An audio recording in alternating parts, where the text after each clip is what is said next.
What is up, everybody? Chris Smith with the All Pro Nation podcast, the fastest growing NFL talk podcast on the planet today. Got my boy Tanner with me. Tanner, how you doing, man?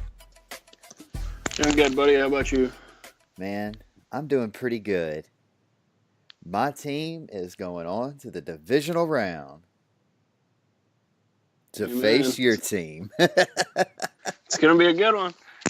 It is going to be a good one. But before we break down the divisional games, let's run through and talk about wild card weekend. So Titans. Well, those are not the right scores. I got week 17 pulled up. All right, wild card round. Titans beat the Chiefs 22-21. Falcons beat the Rams 26-13.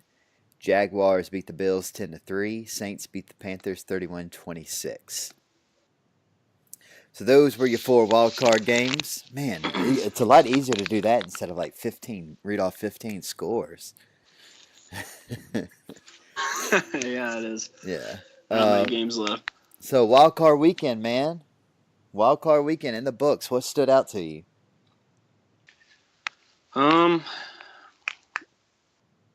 Probably the Falcons. I guess probably the thing that stood out the most. I know last week we were talking about which team would probably be the biggest threat as a lower seed, and I think the Falcons proved that last week. Granted, the Rams didn't show up. I know that they don't have a lot of playoff experience on their team, but Falcons defense played fast, and Matt Ryan played pretty well on the road, and they got a lot of playoff experience from last year, and I think if somebody is going to surprise anybody in the NFC, I could see the Falcons maybe making it to the Super Bowl. Yeah. Let me ask you this, with the exception of Blake Bortles, because he just doesn't count as a quarterback. Do you That's think? not nice. Do you think there's anything to the Rams struggles? Anything to the notion that's been floated around sports media over the last couple of days that, and even leading up into the game, that quarterbacks who with zero NFL playoff experience are at a disadvantage? Do you buy into that? Yeah, I do actually. So you think there's experience at the level. quarterback position does matter? Yeah, in the playoffs, absolutely, because it's a different game. It's a different level. It's a different atmosphere. You're playing the best of the best in the league, and it seems like most quarterbacks, it could only be like maybe even just a couple drives or so. But I mean, we could even see it with Jared Goff, that there was a couple of drives where he looked so shaky. He's really got happy feet in the pocket and just wasn't ready for the big moment yet. But I think some quarterbacks adjust faster than other ones do, and Blake Bortles is obviously one that didn't adjust as fast. So here's something that I noticed. Next year, excuse me, next year for the 2018 season, when it comes down to playoff picture and whatnot, I'm not talking about it. I'm not going to sit here and say, oh, well, if this team beats this team, they could get the home field advantage, or if this team or this team, they can clinch the 3 or 4 seed, because let's be honest, it doesn't freaking matter.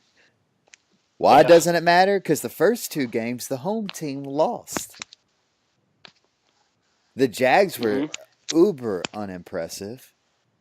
And the Saints, while impressive, the injuries seem to have been are seeming to catch up with them. So I can't say confidently that home field advantage was an advantage for any team. Oh yeah, that proved.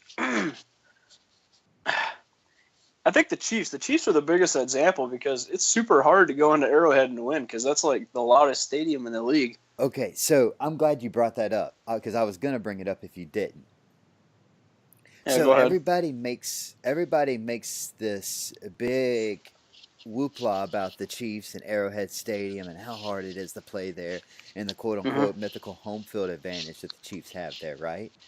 I did Hmm. some research. Did you know the Chiefs have now lost their last 6 playoff games in Yeah, Arrowhead? since 2000, they haven't won a game in Arrowhead, which is super weird. Yeah, so Arrowhead comes with this mythical home field advantage, but they don't win there. Not in the playoffs. They haven't in 6 games. Nope, they haven't. And so, for Kansas City spot, maybe they need to stop winning the division and hope for a wild card round. Hmm. Um, this is something else that's interesting. A little stat that I saw today that I thought was really interesting. So Andy Reid is 0-2 in playoff games where his team has led by 18 points at halftime. 0-2. What was the first loss? Kansas City lost 45-44 to the Colts in the Oh, that's 2013 right. playoffs. That's right. I remember that. How could I forget that? The rest of the NFL coaches in history are a combined 67-2 under the same circumstances. So if Andy Reid's team is up by 18 points at halftime, it is almost guaranteed he will lose. While if you any other coach in the NFL, if you're up by 18 points at halftime, you are winning that game in the in Unless the you're play Andy in the Reid. playoffs in the playoffs. Um, so I thought that was pretty interesting. That is Uh, interesting. I never read that. yeah, I just saw it earlier today. Um, so a couple other things that stood out. Alex Smith is definitely gone in Kansas City. You think so? He played a Yeah, good game. It wasn't his fault they lost. yeah. Receivers dropping balls all over the place. He posted 120 something rating, I I think, I think QBR. I think they have to, but just mainly because Patrick Mahomes' performance in Week 17. Uh, he has this stigma on him that he can't win the big game, and that while he's a good quarterback, he'll never be a Super Bowl winning quarterback. Hmm. Whether it's true or not is neither here nor there. That's the stigma that he has. That's what I just A lot of people don't like Alex Smith, and I think that's really disrespectful. I think because I saw one tweet this week, and somebody said, "You'll never win games because of Alex Smith. I mean, he'll win you games, but you won't win because of him." And I don't believe that because I mean he does his job. I mean, he's probably labeled more as a game manager than a gunslinger, like I don't know Brady or Drew Brees or Aaron Rodgers, but even in the fourth quarter, I mean, he has good numbers. He's in the top 15, top 10 all time in fourth quarter comebacks and game winning drives. So I think he can still get the job done, but I don't think it's his fault that the receivers dropped as many balls as they did this week, and the defense they couldn't stop Derrick Henry to save their life. Yeah. So here's my thing about Alex Smith, and I agree and disagree. Alex, I agree. Alex Smith deserves more respect than anybody gives him. I agree that Alex Smith um, is more than a game manager.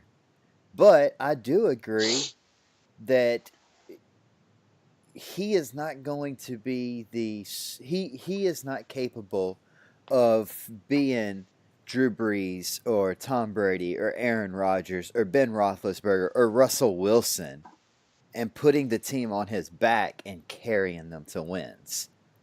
He's Right. got to So, like have in that regard, right. Now, he's not going to cost them. He's very careful with the football. He makes very good decisions. in that regard, though, like what would separate him from those other quarterbacks is the fact that he can't like fit those tight window throws. Like, is that what you're saying? Yeah, he can. Like in clutch moments. Right. Yeah. Um, you Okay, know, I agree with that. um, but I think another thing about Smith's game that is underrated is what he can do on his feet. He was doing that before Russell Wilson and Cam Newton, Hmm. and frankly Aaron Rodgers. Uh, this is a man who trust me, 2011 divisional playoff games haunt me as a Saints fan. Thinking of those Alex Smith runs, Right. he can do damage on the ground, and I think that's very underappreciated. But for all intents and purposes, what he's doing money. Um, I just don't see the Chiefs. I see the Chiefs trading him and going with Mahomes next year. I got to bring something up once. What do you think about Alex Smith going to Denver? I like it. Wouldn't that be something? I like it, but I think I know a better place for him. Let me guess. I want to guess it. Don't tell me. You're talking like through a trade though, right? Through a trade. I'm thinking of a team that one has cap space that can afford him. A team It's that gotta has be. assets that can acquire him, and a team that has all the pieces, but currently they're fielding the 70th best quarterback in the NFL. It's gotta be Cleveland. No. Cleveland or New York Jets. Nope. Well, who's got a QB worse than them? This particular team that I'm talking about is in the playoffs currently. Oh, Jacksonville. Jacksonville. Oh, Jacksonville. Jacksonville's an interesting scenario.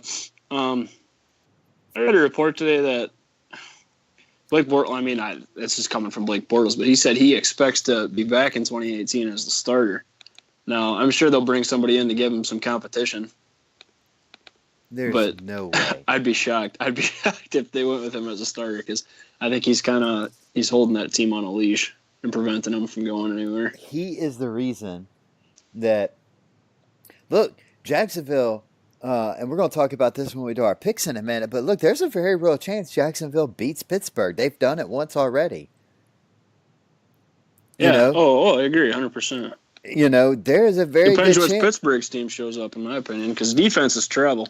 Yeah, and this Jacksonville defense matches up well with New England. This is a Jacksonville team that realistically, and this is no joke, do not laugh, but realistically this is a Jacksonville team as it stands today that can go to the Super Bowl. Mm-hmm. They will not win the Super Bowl because every NFC team is better than the Jacksonville Jaguars. Mm. But if they had just maybe the 50th best quarterback and not the 70th, maybe Jacksonville wins this thing this year. I can't wait to do our QB rankings this offseason. Oh, well, I already got mine done. do you? Yeah, I did that this past week. Well, we're gonna have to save that because we got lots of weeks I- of Oh no, I understand. I'm just saying. lots of weeks of downtime coming up here pretty soon. But I mean, I don't know, man. I think if you look at what Jacksonville's been able to do with Bortles, he's essentially been a game manager. Go out there and just don't mess up. Go out there and don't cause a turnover.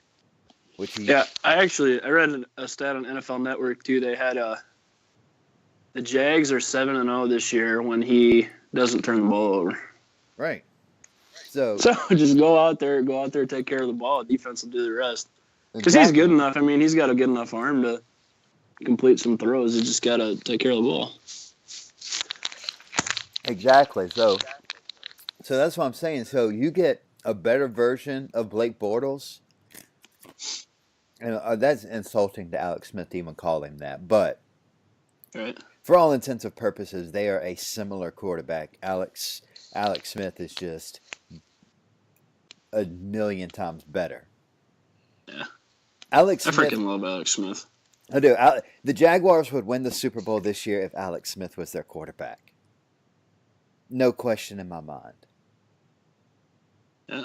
So that's going to be interesting. I don't see Alex Smith coming back. So that's that.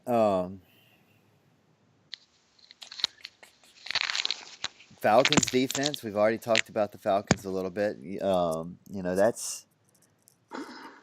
That's Falcons are a scary team, man. Especially now that they get to go to Philadelphia, and they really screwed up my plans. Yeah, I'm actually excited to talk about this game here in a little bit. I think it's going to be a little closer than people think. Oh, I do too. But Atlanta definitely a scary team. And then I'm trying to think. Oh, one of my favorite plays of the weekend, the Marcus Mariota pass to himself. All right, yeah. Speaking of the Titans, is it time the Titans move on from DeMarco Murray? Is there any question? I mean, apparently, Derrick Henry is a workhorse. Now, DeMarco Murray is a starting running back. I mean, people can talk trash if they want, but I mean, he's still a pretty good back. What Tennessee needs to do is Derrick Henry is your new workhorse, but he's not going to be as big of a threat in the receiving game. So they just need to get like a small scat back in there. I don't know who that would be. I'd have to look at the free agents, but like from the Saints' perspective, like a Pierre Thomas type back. Yeah. Somebody like that can come in on third downs and they're quick and shifty and can pick up some yards. Maybe like an But I think Kamara Derrick type. Henry. Well, no, because Alvin Kamara is a starter. It's not a 3-down guy, just somebody that can come in and play, like third downs. Here's what I think about DeMarco Murray versus Derrick Henry. DeMarco Murray is one of those running backs that you have to feed him. He has to get in a rhythm to get going, right? Mm-hmm. Where Derrick Henry, 114 of his 156 yards came after halftime. You know what I mean? Like, yeah, it's actually been like that almost all year too. Yeah, he doesn't need the workload that DeMarco Murray needs. He doesn't need the rhythm. He just give him the ball and he's gonna make something happen. So, Tennessee is probably gonna. I actually feel really bad for Marcus Mariota.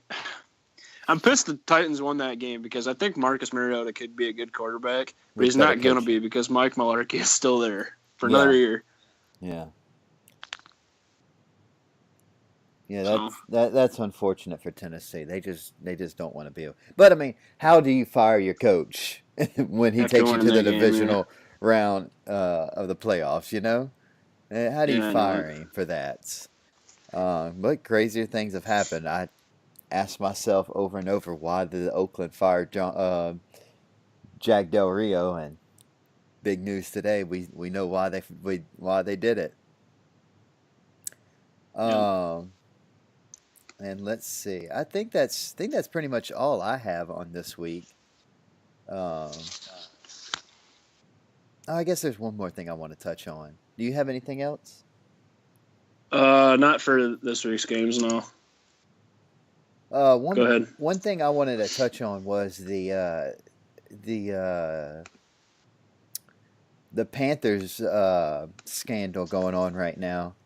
I don't know if you watched the game.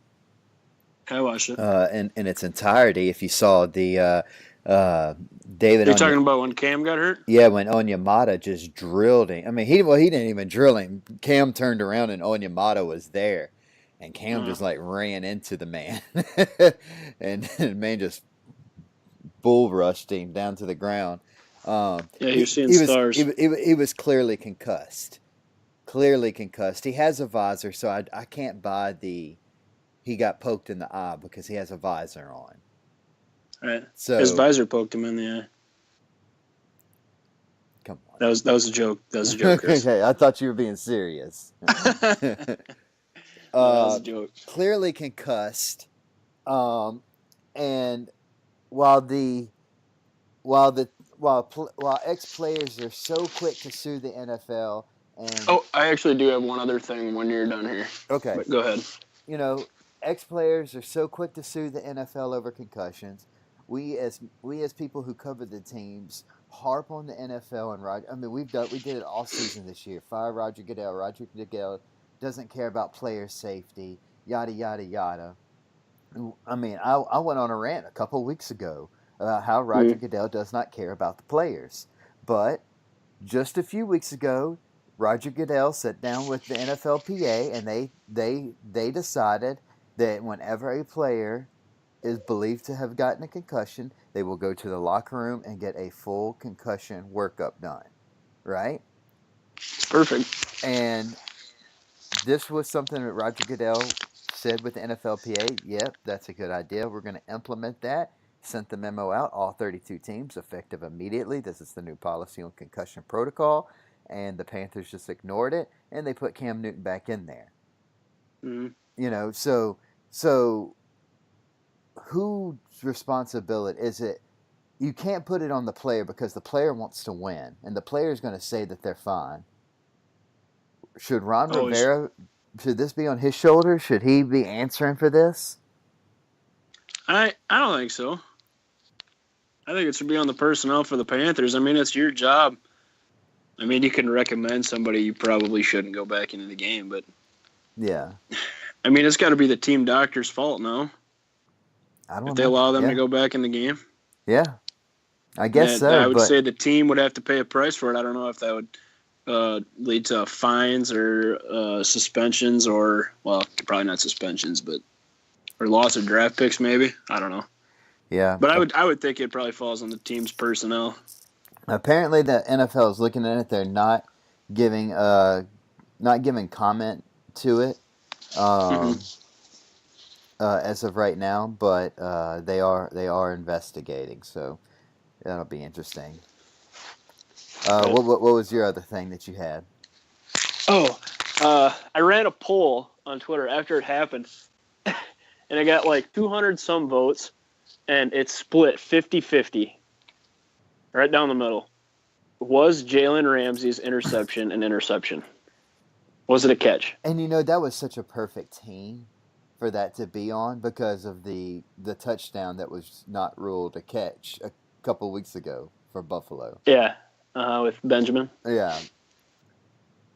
Personally, I think the call was right. I think it was an interception. Yeah. Yep, I agree. But I had a lot of people. I had people swearing at me. But I do think that Kelvin Benjamin's touchdown was a catch. So. Right. Yeah, I had people swearing at me on Twitter saying, no, not a chance, that was a freaking catch. And I'm just like, well, I mean, if you watch it really fast, like in game speed, I'd probably say, yeah, that's probably not a catch. But when you look at it really slow on replay, the ball does roll around, but it actually never did hit the ground. Yeah.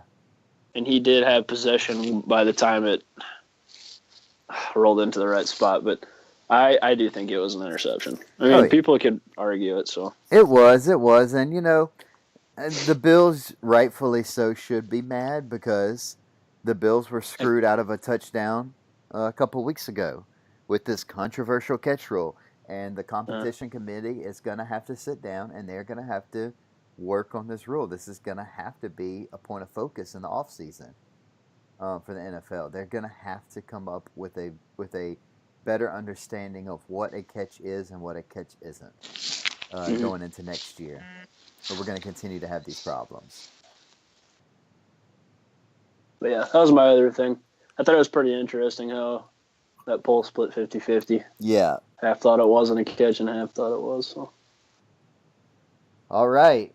So let's move into divisional weekend. This is gonna be fun. Let me pull up my the spreads. And if anybody cares, me and Chris did split last week. We both went 2-2 on our picks. Whoa, last week was terrible. I cannot believe Tennessee won.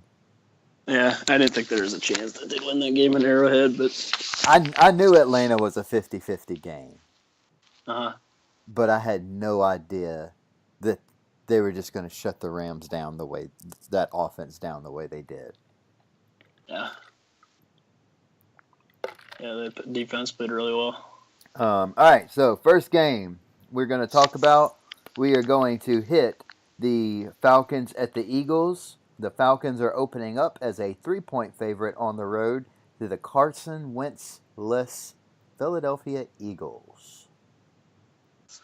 Oh. That Atlanta defense, man, really showed us something.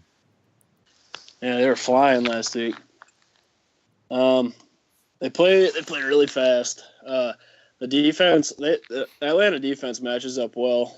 Their secondary with Philadelphia's weapons on offense. So this game is, of course, it is. It's going to come down to Nick Foles and whether or not he can lead the offense on drives and score points. I don't know if Doug Peterson has to implement a different game plan to get some trick plays in there or what, but he has to play a lot better this week. Philadelphia still has a really good defense, and that's still shown even with Carson Wentz not playing. So they'll keep them in the game. It just comes down to, I think, whether or not Nick Foles can score points. Yeah, so here's my key to the game is the Philadelphia's defense is just not gonna need to make sure Atlanta doesn't jump up and get a big lead in the first half. Because there's one thing. They can't afford any lead. Yeah, well, that's true. But if there's one thing we know with Atlanta, it's they're not a second half team. That was the case with Mike Smith as head coach. That's the case with Dan Quinn as the head coach. The one constant there is Matt Ryan. Matt Ryan is, in my opinion, he is not an elite quarterback. He is a tier 2 quarterback, and I would probably put him at the top of the list of my tier 2 quarterbacks, but he's not an elite quarterback. He is not good in the fourth quarter, and that's not me being a Saints fan and my hatred toward the Atlanta Falcons. That is statistics. There are stats to back that up. Matt Ryan is just not good in the second half. So if Philadelphia can keep Atlanta's offense in check in the first half, and if on the flip side, if Philadelphia, if they can take advantage of their trips inside the red zone and not settle for field goals every single time, this is a team, Philadelphia is still a very good team that can beat Atlanta. Mm-hmm. So, I think both teams are going to have some turnovers in this game. I can see. I mean, the Falcons they'll pressure Nick Foles. They'll get some takeaways because when he gets pressured, he gets happy feet. But so does Matt Ryan. Yeah, Matt Ryan gets pressured in the pocket. That's when he makes bad decisions and his accuracy flaws. I think it's going to be a low-scoring game. I'm going to go. Falcons are going to score on the last drive to go up, so 21-17. Falcons. Yep. I am going to throw this out there. Saturday in Philadelphia, there's a 80% chance of rain. It is going to be chilly, not cold. It's going to be 45 degrees. Damn it. You're making me rethink my decision now. But you have to remember, Atlanta is a dome team. And so there is going to be weather factors here. I did not know that. Yeah. And so that was... Okay, something else to consider with that. Atlanta is a dome team, but Philadelphia also has the best run defense in the league. So usually when it's raining, it comes down to which team has the better run game. Right. And so... I mean, in that case, it would probably still be Atlanta, but Philadelphia has a better run defense. Right. That's tough. What are you thinking? I'm going. I'm going. Philadelphia is going to win the game, and I think this is going to be a low-scoring game. I'm going 13-10 Philadelphia. Yeah, I'm not even going to be surprised by it because I could easily see that happen. So, but I'm just. And you're what? 21-17 Atlanta. 21-17 Atlanta. I just think Nick Foles in the playoffs sounds like a disaster to me when it comes down to it. I think Matt Ryan can lead the team down the field when he needs to score some points. So yeah. All right. So Tennessee is going to New England. New England is opening at a 13.5 point favorite. One of the In the largest, playoffs? one of the largest spreads in the divisional round of the playoffs. Unreal. Um, I mean, let's be honest. Tennessee doesn't stand a chance at this game. Yeah, you set the spread at 13. That's going to be my final score too. Yeah. So I'm going to do 30-17 Patriots. There is not a chance. I'm actually going to say it. There is not a chance Tennessee wins this game. Yeah. Not in Foxborough. Tom Brady doesn't lose at home. He's 16-3 all time in Foxborough in the playoffs. And I think Marcus Mariota is going to look like first half Marcus Mariota from last week. Do you think any of the we'll talk about this after the picks more in depth, but all this going on with the Patriots and the turmoil and the cracking and the falling of the Roman Empire that is the New England Patriots, do you think that's going to be on anybody's mind and affect the Patriots in this game? Could Tennessee get the upset? I'm glad that you said that because I think we are beginning to see the beginning of the end in New England. Tom Brady is 40, and I don't care what anybody says, he is going to hit a wall sooner than later. But I don't think that this game will have any impact on the stuff that's been going on in New England, all the rumors. Tom Brady's and the Patriots, just as a team, have too much playoff experience. I don't see him letting his team lose to a more inferior opponent. I don't Tennessee. either. I was just trying to play a little devil's advocate and throw it out there. I don't either. I'm with you.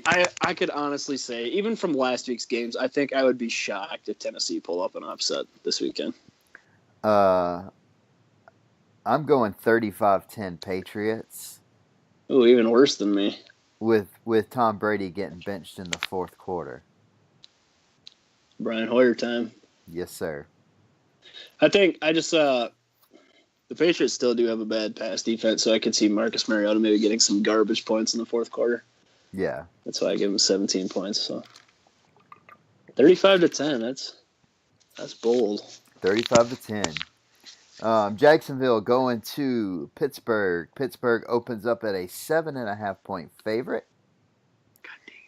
That is a huge spread, especially considering that the Jaguars dominated the Patriots. What was that, back in week 3 of the regular season? Mm-hmm. Five turnovers in that game. Jaguars won 30-9. Granted, both teams are a little different than they were then. But I'm not buying the 7.5 points. I'm going. Yeah, it'll be a lot closer than that. Yeah, I'm going Pittsburgh 21, Jacksonville 16. Okay. The Jaguars embarrassed Ben Roethlisberger. What week was that? Week 3? Week 3 or week 4, something like that. Yeah. Worst game of his career. 0 touchdowns, 5 picks. I don't think he'll do that again, but I do think that he's going to struggle. The Jalen Ramsey, Antonio Brown matchup is going to be super fun to watch. Mm-hmm. Jalen Ramsey, arguably the best corner in the league right now, against Antonio Brown, who's in my mind the best receiver in the league. Can Ben Roethlisberger find another?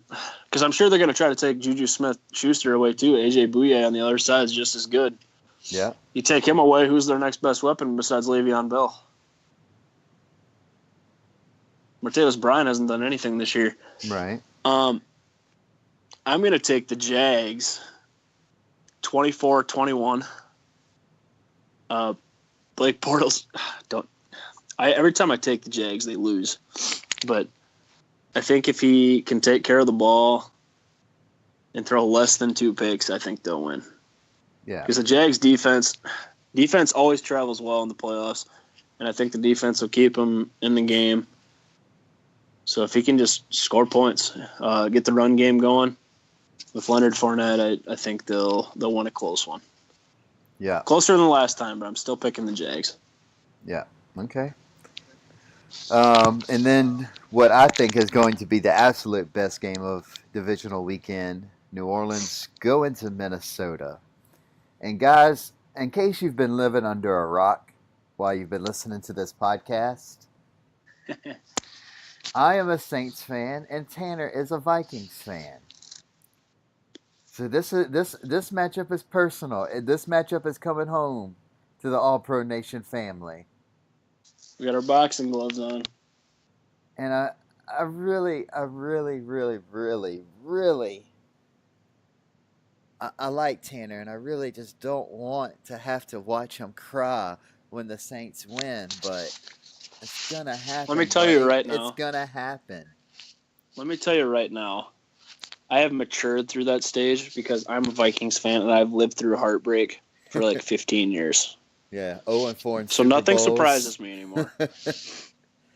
The 98 debacle, the 09 debacle, the 2003 getting knocked out of the playoffs after starting the season 7-0. And why you bring up the 09 quote-unquote debacle?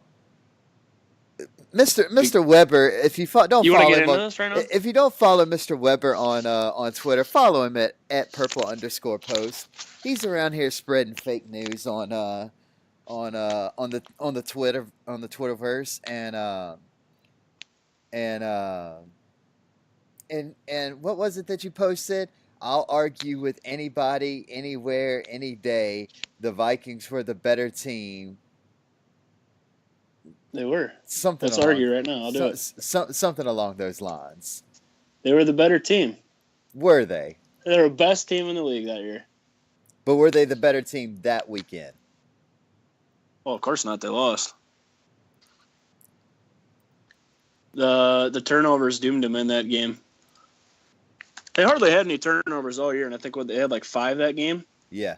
They had like 3 in the red zone. Well, no, And they had more than the other 5. two Adrian came Peterson inside their fumbled own 5 territory. times. Yeah.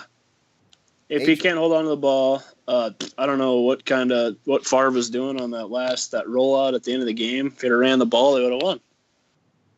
I put it. I just think they moved the ball consistently throughout the game better than the Saints did. When the Saints scored their touchdowns, they had to go like 30 yards. Okay, well, let's break.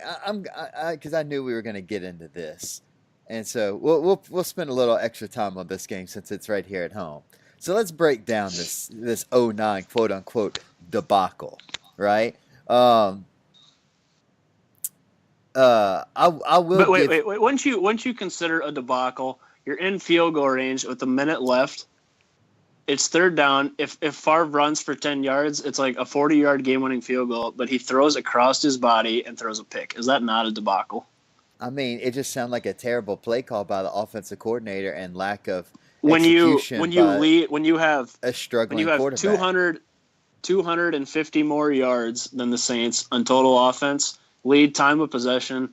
They let everything in that game, and the worst part was the turnovers. Yeah. The turnovers around it. The Saints were special that year. But look, I'll put it to you this way. Favre in that game threw for 46 times and only completed 28 of his passes. Mm-hmm. 28 of 46. He had a quarterback rating of 70. Okay. Now, people want to sit here and say that, the Saints bounty, and they never even sacked Brett Favre in that game. 0 sacks. 0. Did you watch any of my videos today? What's that? Did you watch any of my videos today? No, I don't have time to listen to your fake news. It is not. Yeah, they did have 0 sacks in that game, but you gotta watch closer. Favre threw 2 interceptions in that game. AP fumbled 5 times, twice in the red zone. Mm-hmm. The Saints, crucial one right before the half too. Yeah, on the 3-yard line. The Saints came in there defensively, and they were ready for Favre. They were ready for creepy ass Brad Childress. Creepy ass Brad. They were I don't ready. like Brad Childers, by the He way. looks like a child molester, dude. I don't He know where does. I don't know where he is in life right now, but He I'm just glad. retired. Is he? I'm I glad think I like don't two have to. days ago. I'm glad I don't have to see him anymore. But anyways, not a debacle. But I will say this. I will say this. The Minnesota Vikings and the New Orleans Saints. They have a rich and long history together. Um, so they have played each other 32 times, dating all the way back to the first game being in 1968, right? Mm-hmm. The Minnesota Vikings lead the series 21-11. Mm-hmm. 21-11. Minnesota wins the series. And I and and as Saints fans might remember, all the way back in 1988, the Saints' very first appearance in the Super Bowl, the Vikings beat them down 44-10. What 44 year to is 10. that? And we played the Vikings in 86, 83, 85, 86, then again in 88, then again and then the following season, uh, and then in 1990 and 1991, 1993, 1994, 1995, 98. So these are two teams that, for not being in the same division, have played each other a hell of a lot of times.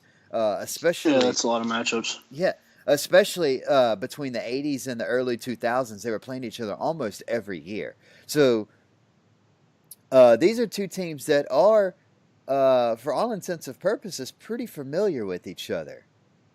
Mm-hmm. Um, so I got curious, and how do the Saints do in Minnesota? The Saints last won in Minnesota, obviously in 2011. We all remember that beat down the Saints gave the Vikings there. Um, to find another Saints win in Minnesota, you got to go all the way back to 1993. Mm-hmm. Now, of I course, remember. I think I looked that up before the season started. this was back in the Metrodome. They've only played once, about to be twice in U.S. Bank Stadium. Uh, but the Saints do not do well in Minnesota. Never have. In the all-time series, the Saints have only won 3 times in Minnesota. 3 times. So, um, Where are you going with this? with all of that said, I think these two teams match up beautifully with each other. I really do.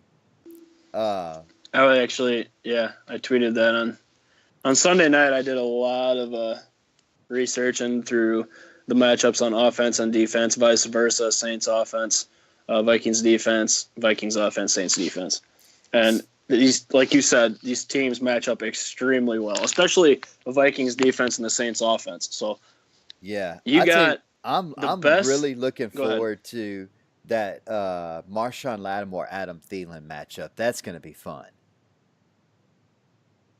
You know, it's funny you say that because I was wondering that. I was asking some people about whether or not he would be shadowing Thielen because NFL Network was talking tonight when they were talking about the game was how Lattimore was gonna shadow Diggs. I think, I mean, my personal feeling is Thielen is the bigger threat than Diggs. Yeah, I agree. I'm just saying Um, I put it to they you this moved way. Thielen way over the. They move him all over the field. And has Lattimore shadowed people throughout the year? Because it seems like when I watch the game that he's been sticking more to the left side of the field. Oh yeah, he shadowed Julio and Okay. Mike Evans. Okay, I didn't watch the Bucks game, so I guess I don't remember that. But But but I I will, if you think about it this way. So these two teams played in week 1 of this season. Mm-hmm. Devontae Harris was a starting quarterback for the New Orleans Saints that Thielen just had a field day with, and Yeah, Devontae Bradford Harris is terrible. was just dicing it up, right? Devontae Harris isn't even on this team anymore. And there are 5 cornerbacks on this team. That means the Saints found 5 more cornerbacks that they felt were better than Devontae Harris. That doesn't take much.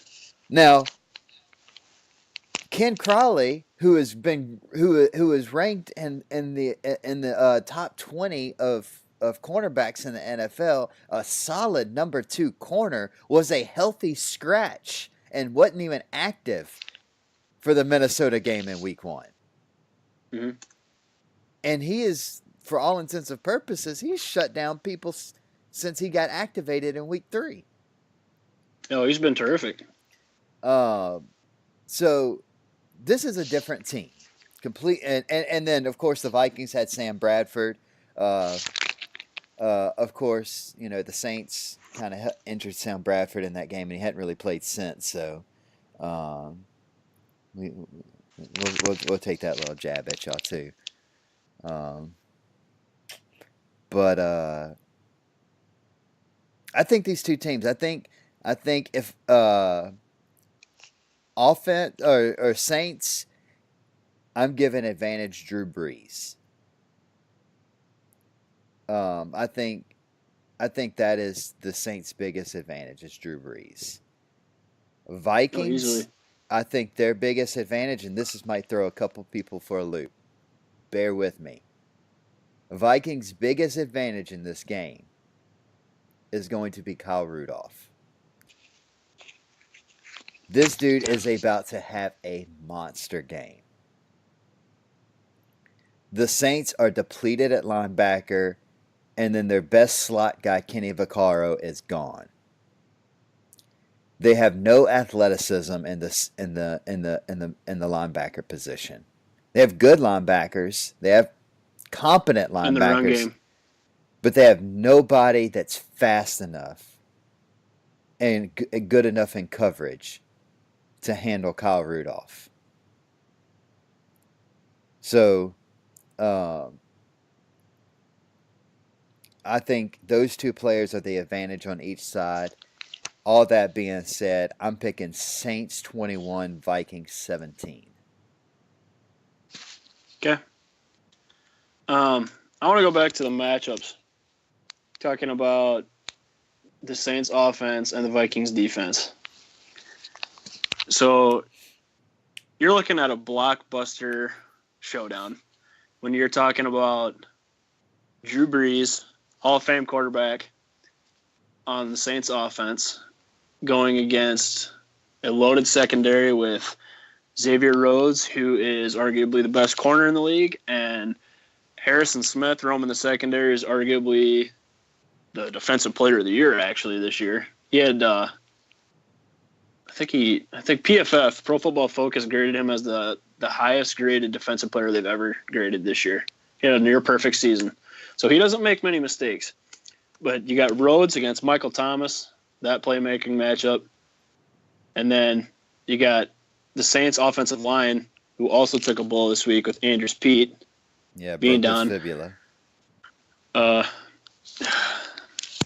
That's a big blow because when your backup is tasked with the assignment of guarding Linval Joseph, I just feel really, really bad for you.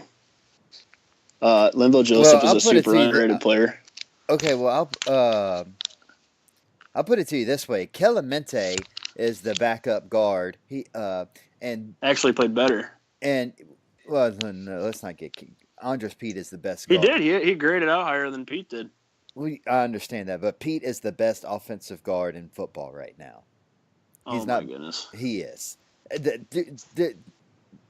Pull stats. I love stats on offensive linemen. Let's pull stats. I don't have anything in front of me right now. I'm just disagreeing with your initial take. Just take my word for it then. Take my word for it, Tanner Weber. I can't. You're a Saints fan.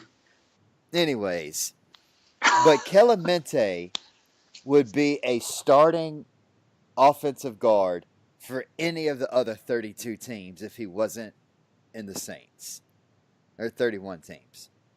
If he and he'll be a free agent this year, and somebody's going to pay him a crap load of money, and he's going to go be a starter somewhere, and it's going to be sad because he is a quote unquote backup, but because the Saints have had so many injuries at offensive line and still ended the year, PFF came out today. For those of you who think PFF is the Bible, Saints graded out as the best offensive line in football. I agree with that. And Clemente has played 67% of the offensive snaps this year. So while he's a backup, he is not just a typical backup. I just wanted to get that in there. I understand that. But if you honestly don't watch Limbo Joseph, you're just not watching. People just don't understand. Like this dude is an absolute animal. He's good. Okay, but I'm talking about that's going to affect the Saints' run game a lot, I think. But continuing back with the matchups, you got Teron Armstead, Pro Bowl left tackle, Everson Griffin, Pro Bowl defensive end, and you got the other side, Danielle Hunter against Ryan Ramczyk, who's also having a really good year, and then Anthony Barr and Eric Kendricks against Alvin Kamara and Mark Ingram. There's just it's a perfect matchup. Keep in mind, Teron Armstead and Alvin Kamara. Well, Teron Armstead didn't play in this game in Week 1, and Alvin Kamara had limited snaps because we were still stuck in the Adrian Peterson experiment. The feed me snaps. So,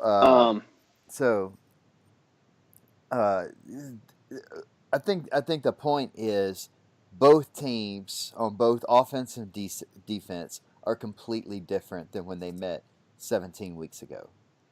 Right. But yeah, I just wanted to throw those matchups out there. Yeah. That's it's gonna be fun. This is gonna be a fun game.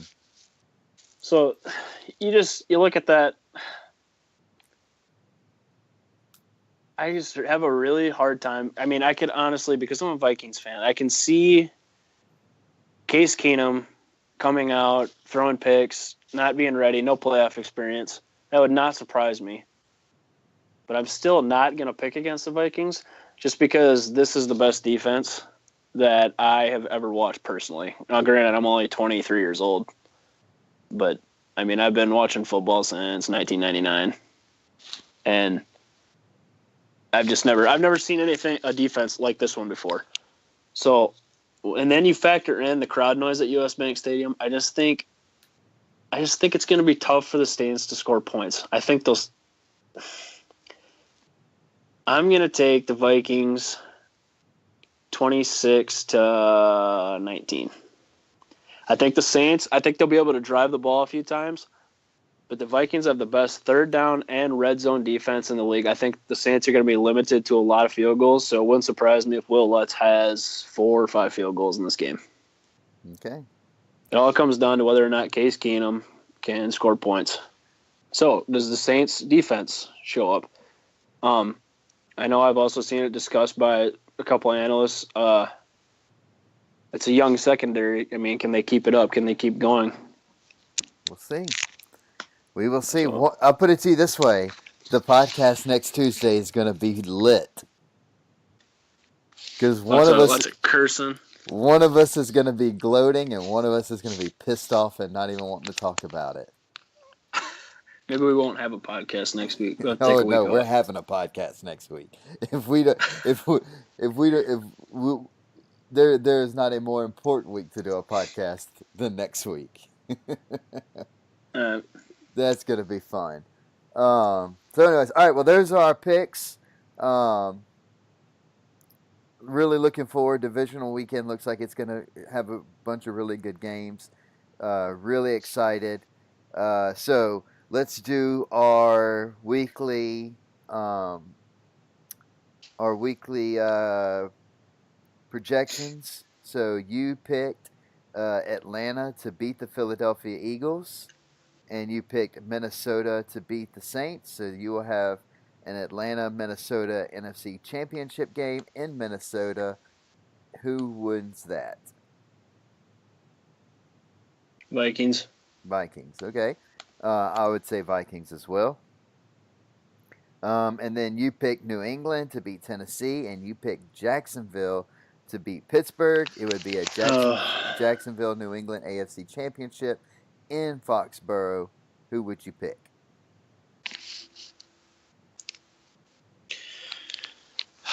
Probably still the Patriots. Yeah, me too. I just think when it comes down to it, it comes down to the experience. I think Blake Bortles is going to make it to the AFC Championship, and he's going to get in the game, take his first snap, and say, "Oh shit, here I am, biggest game of my life," and he's just going to play like crap.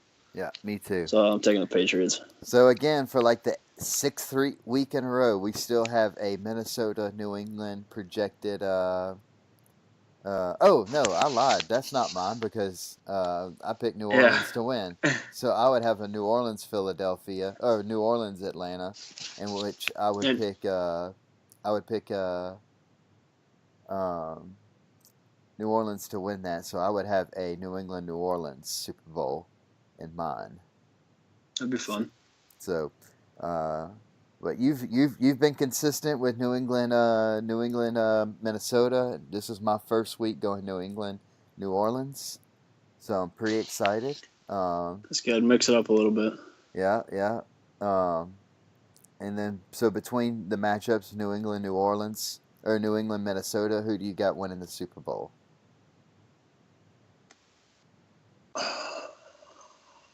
Minnesota's the better team.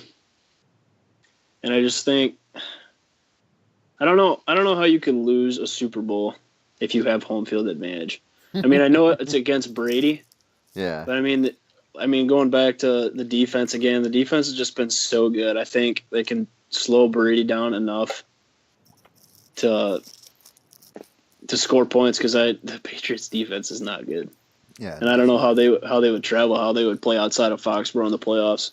I mean, they've been pretty 50-50 in the past once they have to leave Foxborough. So I'm still going to take the Vikings, I think, in the Super Bowl. So I'm crossing my fingers. Crossing your fingers, yeah. If I had to pick New England, New Orleans, honestly, I think I'd go New England in that matchup, even though I do think New Orleans is the better team. Mm-hmm. I put my eggs in the Bill Belichick, Tom Brady basket, honestly.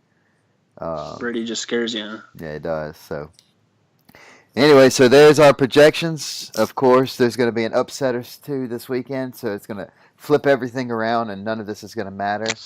But that's where we stand as of right now. All right, so let's talk about news topics. I think the biggest news of the day is Jon Gruden officially announced the head coach of the Oakland Raiders. Can you announce that contract for everyone, please, Chris?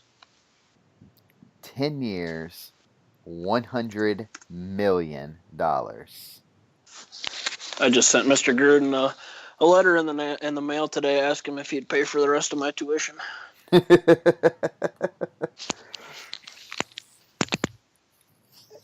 That's a crazy contract. Third coach in the history of the NFL to get 10 years, $100 million. Crazy. Mark Davis, quote, "It's a big effing deal." Of course it That's is. for sure. Yeah. All right, what about Matt Nagy, introduced as the Bears head coach, offensive coordinator from Kansas City? I love that hire. Love it too. I really do. Really do. I think I want everybody to say this now. I don't like saying this because it's in the NFC North, but you give the Chicago Bears a year or two, and they are going to be right back in the mix of things in the playoffs. I guarantee it. Yeah. And then already got a really good, especially if they keep Vic Fangio. And then Kansas City obviously had to replace Matt Nagy, so they promoted running backs coach to be the offensive coordinator. And I think was shocking, but wasn't shocking all at the same time. Panthers fired offensive coordinator Mike Shula and quarterbacks coach Ken Dorsey, and are interviewing tomorrow Norv Turner to be their new offensive coordinator. God.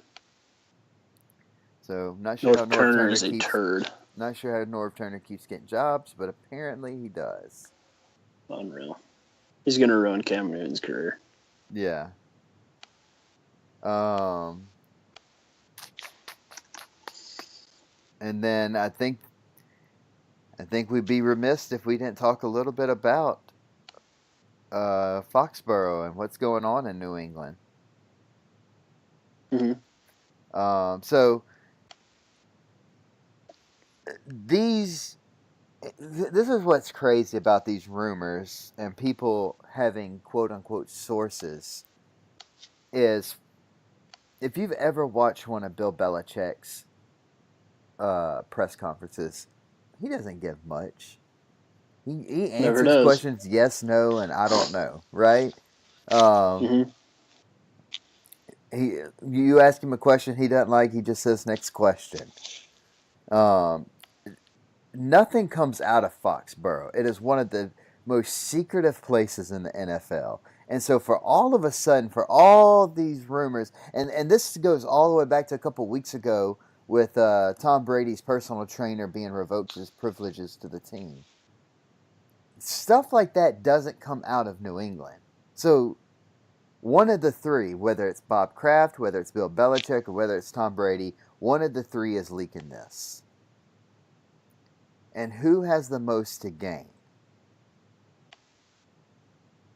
I think it's Bill Belichick. Mm-hmm. I know we mentioned that this relationship's coming to an end. I think it's the beginning of the end. But once Brady's gone, Belichick's gone. Oh, no question. I think he'll retire right after that. I just No don't question. see. I think 2-3 years yet, maybe. If the stories are correct, and Bill Belichick wanted to move on from Brady and start with Garoppolo next year, if those are true, and Bob Kraft said no, absolutely not, then Bill Belichick made his mind up. Said, fine, I'll get rid of him. I'm going to get rid of Jacoby Brissett. I'm getting rid of everybody. Mm-hmm. And when Brady's gone, peace out. I'm gone. Because I'm not going to sit here and have my legacy ruined by this. So, I'm even talking about the reports that Bob Kraft is running around wanting to take credit for the Patriots dynasty. Like that stuff like that just doesn't come out of Foxborough. It's so strange that this is even something we're having to talk about. It is a super secretive place. Yeah, so that's going to be really interesting to watch as it develops for sure.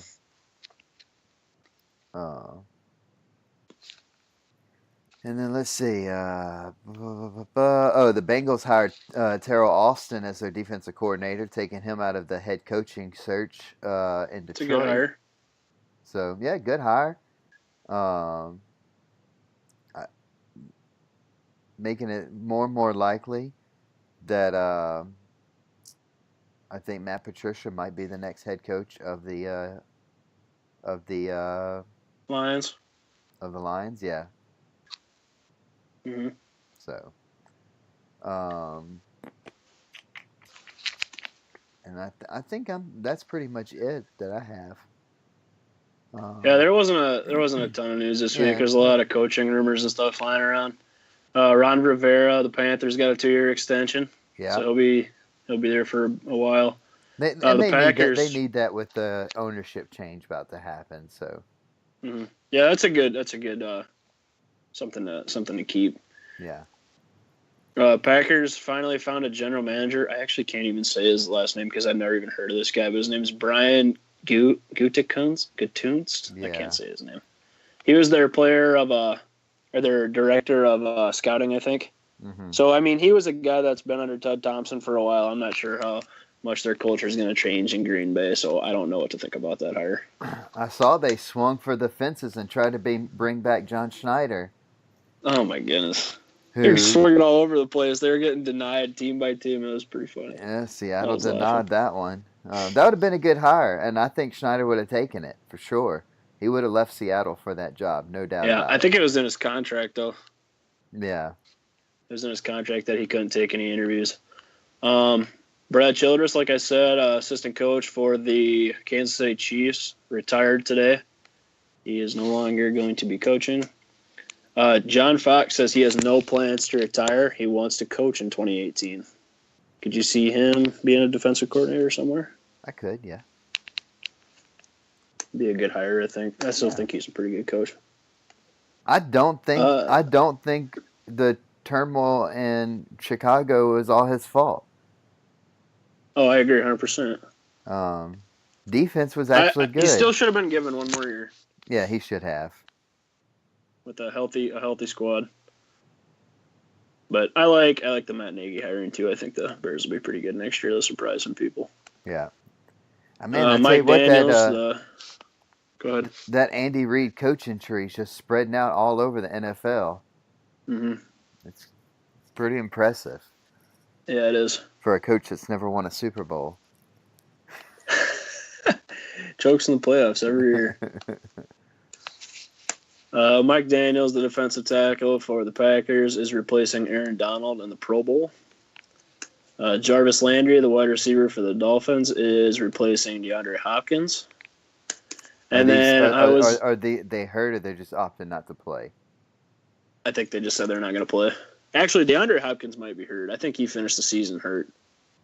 I don't know that for sure, but I think Aaron Donald just doesn't want to play. Yeah. Which is fine. And then the last thing I got is the defensive end for the Cleveland Browns, Emmanuel Agba. He had some words for the Cleveland fans that threw an 0-16 parade party. He said, quote unquote, "That parade is a joke. Don't call yourself a true Browns fan if you go to that thing. Going 0-16 was embarrassing enough as a player. That is like adding fuel to the fire, and it is completely wrong." So I'm really glad, for one, that a Browns player stepped up and said that, because I think it is extremely embarrassing.